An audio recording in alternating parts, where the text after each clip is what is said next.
front. So RC four-wheel drive come along and they kind of fixed that problem with this right here. Now you can do a axle under flip over and then on these as well. Guys have done it. I'm not a huge fan of the leaf under.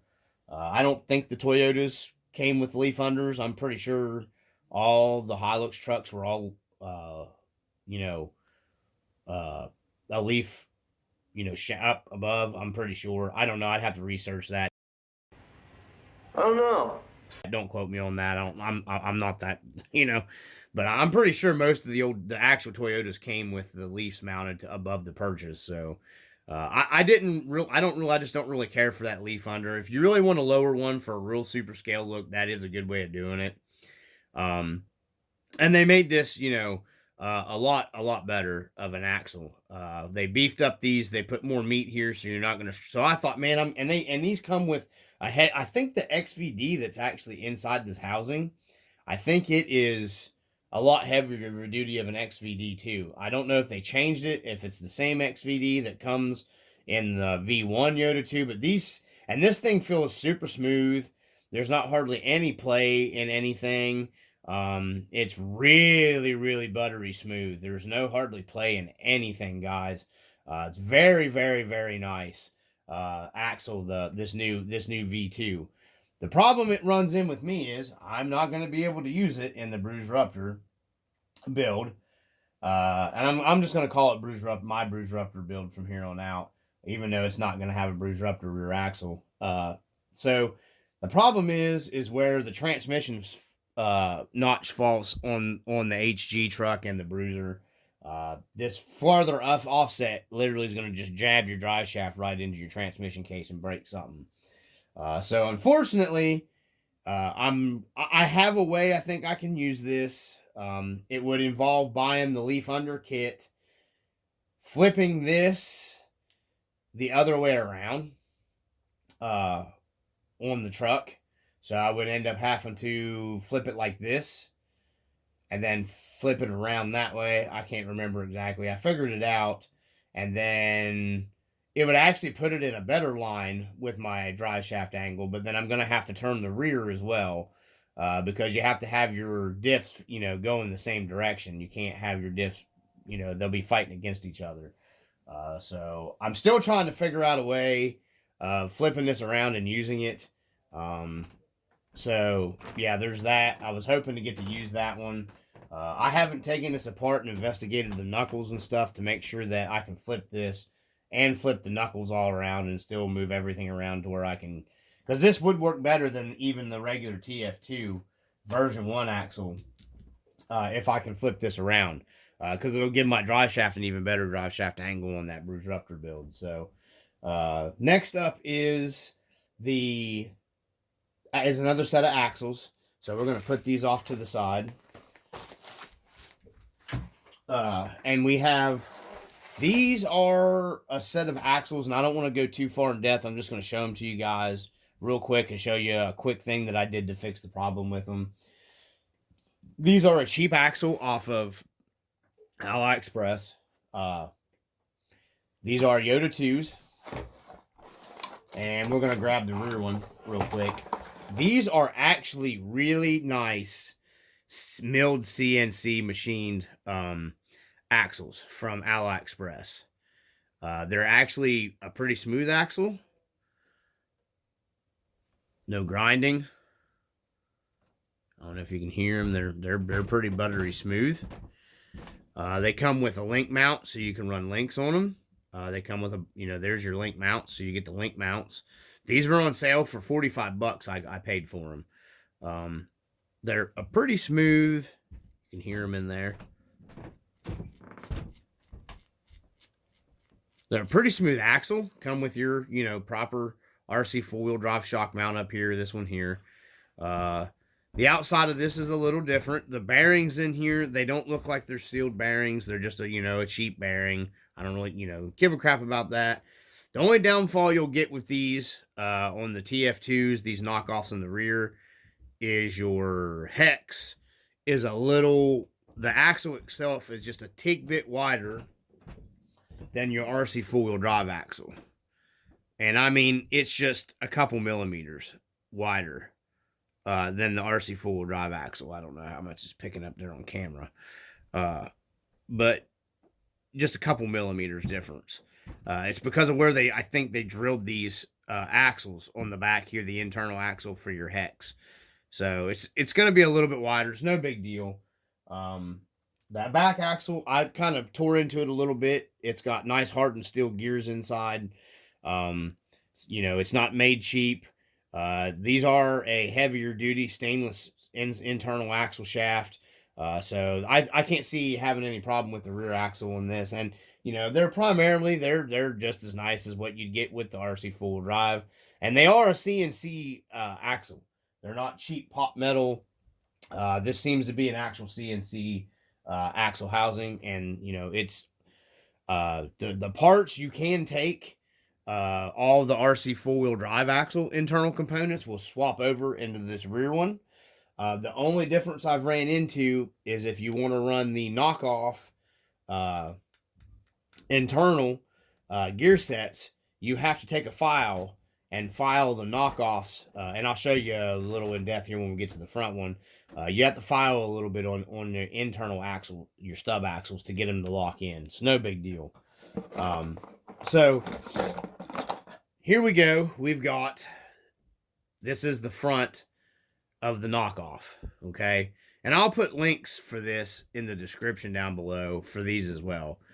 I went with these because out of all the axles that you can buy that I found on the knockoffs, these had the matching closest to the RC four-wheel drive mounting parts up here for your steering, because I want to put my steering mount link in the back, just like the RC four-wheel drive. The other ones have like this front right here, and they didn't have this rear portion.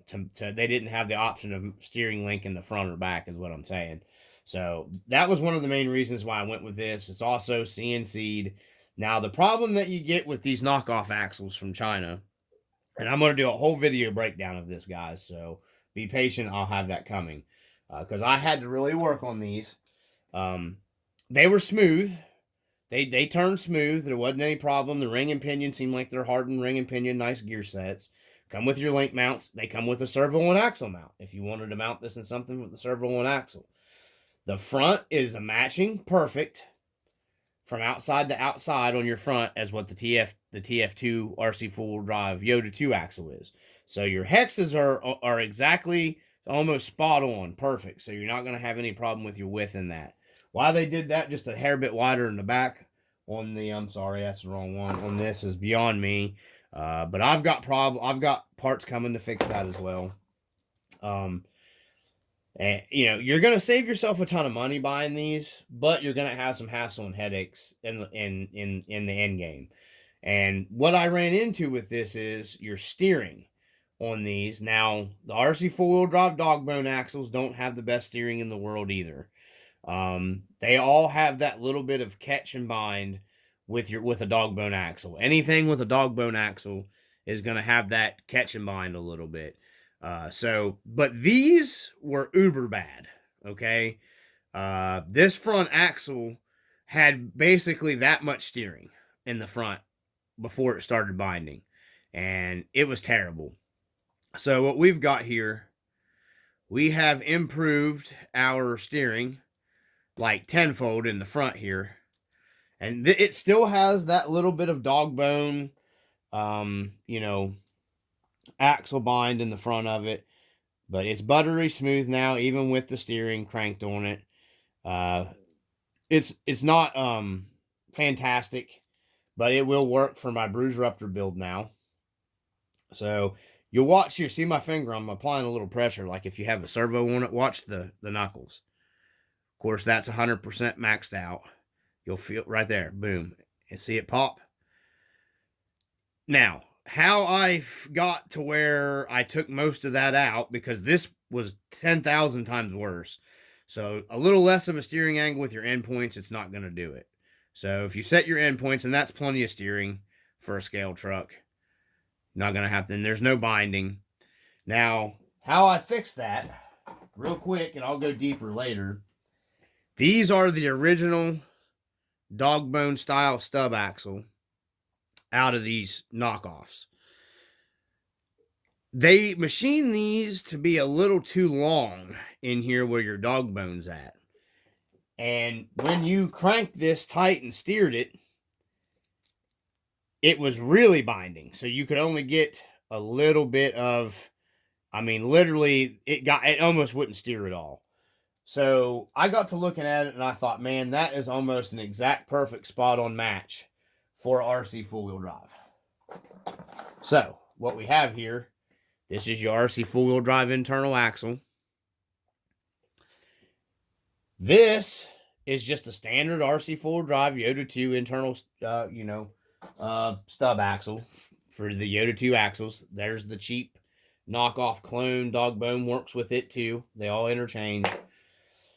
So I started thinking, well, if this is almost the same, I have a set of, because these are the only thing I've ever broken in the RC four-wheel drive Yotas. That's, everybody knows they balloon out right here. Best thing you can do is put a set of XVDs in. But I have a bunch of these in the RC four-wheel drives. So they were just a smidgen shorter here on this end to where they wasn't going in there and wedging tight against your, against this. Basically against that. They had enough room to where they would flex around a little better without getting bound up like the clones were. So that's how I ended up fixing these. Was I went in there and I just used the internal stub axle out here off the actual Yota 2 RC four-wheel drives. So if anybody has any RC four-wheel drive parts laying around and you get a set of these axles and they won't, they get that binding turning crap with them, you can use that and it will help eliminate the problem with these cheap knockoff axles. Because I wouldn't say these are a total loss, because these housings are actually really nice. This is actually a really nicer housing, I think, than the RC four-wheel drive housing. The RC four-wheel drive housing probably has a little better scale look to it, because it's like an actual painted looking, axle. But dependability wise, I'm guessing this front one's going to be tougher because it has more meat right here than your RC four-wheel drive. It's twice as thick right here on your knuckle ends as what the RC four-wheel drive front axle is. So if you're looking for an upgrade, you can and you have an RC four-wheel drive front end, you can buy just this front axle. Oh, I just want to throw it down there. It's pissing me off. If you have an RC four-wheel drive Yota 2 front end, you can take all the guts from your weak, crappy, strip knuckle RC four-wheel drive, and you can slap all your guts right in this. It'll go right in. All the axle tubes the same length, the bearings are the same. Take all your guts out and you'll have a reinforced front axle for your RC four-wheel drive for I think you can buy these. They're like 20 something, $30. I think you can get on AliExpress and you can buy these in individuals, and the front axle I think is like maybe $30. And you get a milled CNC front end, and it's heavier. The aluminum's, in my opinion, it's just better metal. I know that sounds crazy, but it is. It feels like it's better metal to me. Because you're getting a CNC part. And you can see the milling process on the actual aluminum on this. This isn't a pop metal type aluminum. But what I'm saying here for the people that might not be into the RC four-wheel drive stuff, maybe, the knuckle, you get twice as much meat right here on your ends, right here where your screws go up in, and that's the failure point of the RC four-wheel drive Yota 2. So you get twice as much meat, especially this bottom one. See how thin that is? That's why these strip out on the RC four-wheel drives, and you can see the wear that's on this one even, 3 years of use, but you can see the wear that's on that one. So this is like twice as thick down here is what I'm saying. I don't know if the light will pick it up, but you get twice as much meat up in here where your screw goes in, and then up top's even more. So if you're going to be a little harder on the truck, these will probably hold up a little better. Now, I'm going to take these apart later, and I'm going to show you how to modify these. to where if you want to keep, because the ring and pinion in this are actually hardened steel, they actually have really nice ring and pinions in these knockoffs.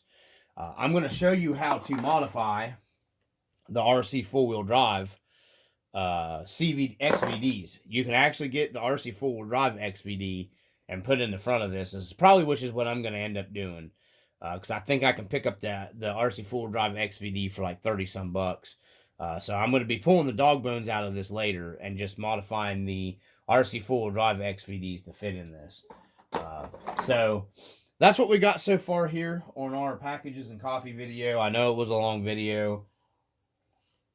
I just wanted to go in depth with you guys. Did I forget something? Oh, yeah, I did. I did forget something here. Let me get these out of the way, because these are what's going in my Bruce Rupture build.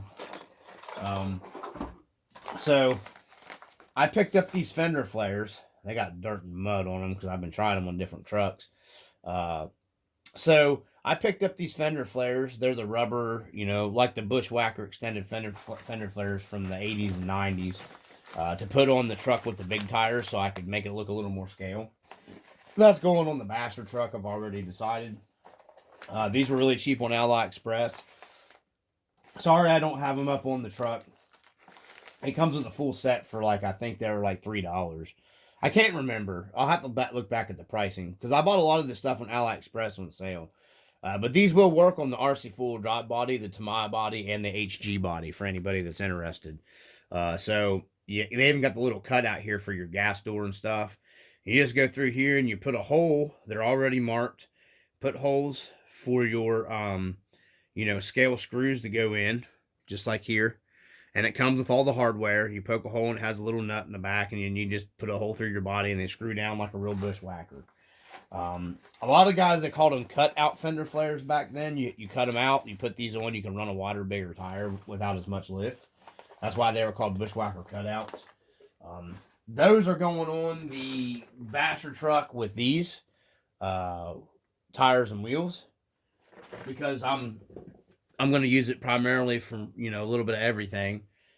So that's what we got here, guys. We got a bunch of parts here. Everything's interchangeable once again for the Bruiser for the Bruiser and the HGP 407. Thank you everybody that's been watching, dropping comments, liking and subscribing. I've picked up a lot more subscribers. I really appreciate you guys. Sorry the videos have gotten a little bit longer again. I'm going to get this video probably posted up the end of this week. I'm not going to be doing any more videos for a little bit, because I've got so much projects I have to catch up on. I might do some painting videos. You guys can comment down below. If you want to see maybe some painting stuff for the Basher truck over here, because I want to get that project all totally tied up and done and over with and everything. That's the project before we start on my Bruce Rupture build. I want to get that truck completely done up how I want it and ready to go to where I can just go out and run it and enjoy it, before we dive into the actual scale Bruce Rupture build, which I'm still gathering parts for, by the way. So, no hurry with any of that to get started. I just, it will be coming to the channel. I'm still gathering parts. So, I think that should pretty much do it, guys, from the RC Dungeon. Like I said, I appreciate all you guys that have been liking and subscribing. I'm going to try to get an update video on them cheap axles. For anyone that might be interested, you can comment down below. If you're interested in wanting to see any of that, I will continue. I will do some more coverage on them clone axles, because I still think they're a pretty good value for what they are. Especially if you're a guy like me and you have a bunch of RC full drive parts laying around. I think that's pretty much it, guys. I can't think of anything else. Still waiting on parts to come in. Crazily, the parts from AliExpress have been beating parts that I've ordered from the States lately. Of course, we've got a lot of stuff going on with the fires and all that stuff. And, like I said, my thoughts and prayers go out to all you guys out there, man. Hopefully everybody's okay. It's so disheartening to see all the loss and turmoil and stuff right now. So, anyhow, guys, from the RC Dungeon, I don't want to get into too much depressing stuff. Everything's depressing enough. From the RC Dungeon, I hope, like I said, everybody's doing well, everybody's happy and healthy. Going to be doing breakdown on a bunch of the Yota axles in future videos coming. That'll probably be my next video. So if you want to see that stuff, comment down below, please. That way I know. If you comment down below that you want to see more information on the Yota 2 clone axles and stuff, I will include you, in that video. That way I can tag everybody or whatever that's actually interested in it. So from the RC Dungeon, thank you guys for watching. Peace.